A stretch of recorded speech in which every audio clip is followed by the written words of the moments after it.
Ноолрын үн бол өдөө бас боохгүй гэж бид үзэж байгаа. Ер нь зөв судалгаагаар тийм байдал харагдаж байгаа. За яагаад боохгүй гэхээр энэ олон зүйл шалтгаална. За нэгдүгээр манай засгийн газрын болсон ноолор хөтөлбөр хэрэгжиж 20 дахь жилдээ хэрэгжиж эхэлнэ. За энэ брэнд бол үндэсний үйлдвэрүүдэд зээл олгож байгаа хэрэглээ магнаас. Ноолрын төлөвлөсөн хөдөлთა нэлээд хэдэн аймагт хий гэсэн төлөвлөгөөтэй байна. За энэ дээр бол малчид оршил шууд одоо арилжаанд оролцсон гэсэн үг. Тэгэхээр энэ дээр бол дундын дамжлаггүйгээр хөдөлთა авахчтай шууд харьцаж арилжаа хийнэ гэсэн үг. За энд бол бид үндэсний үйлдвэрүүдийг өрлөө олно.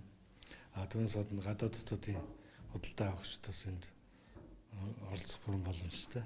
Өөрөөр хэлбэл нэг 3-4 жилийн өмнөхөөс бол өрсөлдөөнтэй зах зээл болцсон. За нэг 3 хятадын төлөөлөгчрөл үн тогтоод байсан бол одоо шал өөр болж эхэлж байгаа.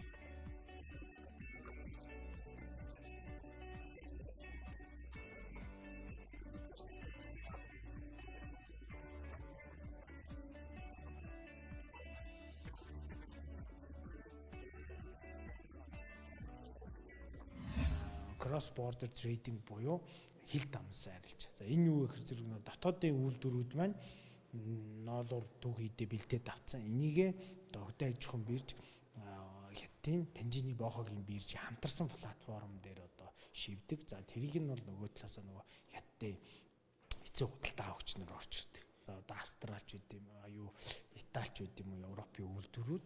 За нөгөө талаасаа Монгол улсад одоо яг дотооддоо түүхийдийг бэлдэж байгаа тэр дотоодын үйлдвэрүүд хоёрыг шууд холбоодог ч нөө ченж. Тэгэхээр зэрэг энэний хооронд ч юм бол хасрах үнийн зөрүү бол явж идэг.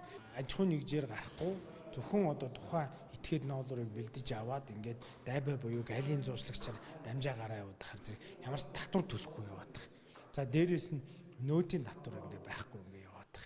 Тэгэхээр зэрэг одоо манайх яаж ийнэ гэхээр зэрэг энэ боохогийн товарын биржтэй энэ хамтарсан арилжаа хийгээд ирэхээр зэрэг үйлдвэрүүдээ одоо яг тэр эцсийн худалдаа авагчид нь холбож өгөөд энэ дээрээс бол одоо яг зах зээлийн одоо бодит үнийг бол гаргаж ирж тэр хэрэглэгчдэд өгье л гэж. Тэгэхгүй бол одоо Монгол улсад яваад байгаа зах зээл нь нөгөө ченж буюу нэг зэрлэг зах зээл яваадах тий тухайн үнийг тухайн этгээд тогтоодог. Тэгээ өөрийнхөө үнийг ингэж өгдөг ийм зах зээл яваад байгаа.